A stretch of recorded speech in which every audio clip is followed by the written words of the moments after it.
Bonjour, aujourd'hui je vais vous parler de la théorie cinétique. Donc la théorie cinétique, c'est l'énergie que possède un corps en raison de son mouvement.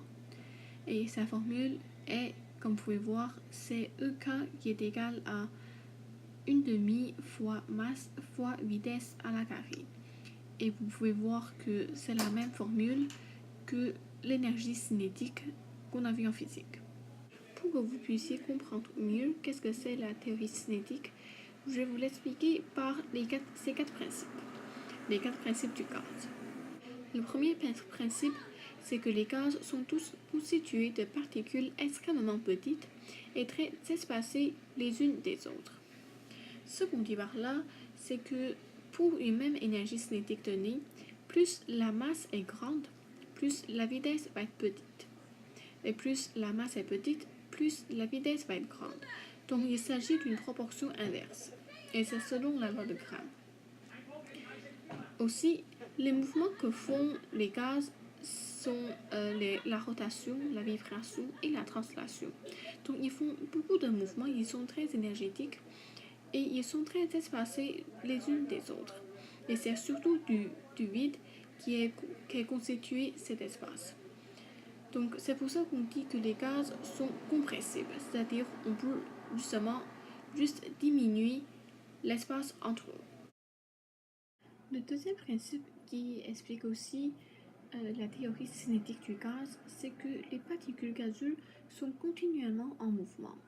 Elles se déplacent en ligne droite de manière aléatoire dans toutes les directions. Donc il n'y a aucune force d'attraction entre les particules. Et elles se répartissent uniformément dans l'espace que leur est loué. Donc pour la diffusion, ils se déplacent d'un endroit plus concentré vers un endroit moins concentré pour justement que le nombre de particules soit uniforme dans un espace donné. C'est quoi le lien avec la théorie cinétique? Eh bien, c'est que à une température donnée, la vitesse de la diffusion varie selon la masse molaire d'une substance. Donc, à une température donnée, les deux substances différentes qui ont des masses molaires différentes ne vont pas nécessairement avoir la même vitesse de la diffusion, par exemple, dans une pièce. Le troisième principe, c'est la collision efficace entre les particules.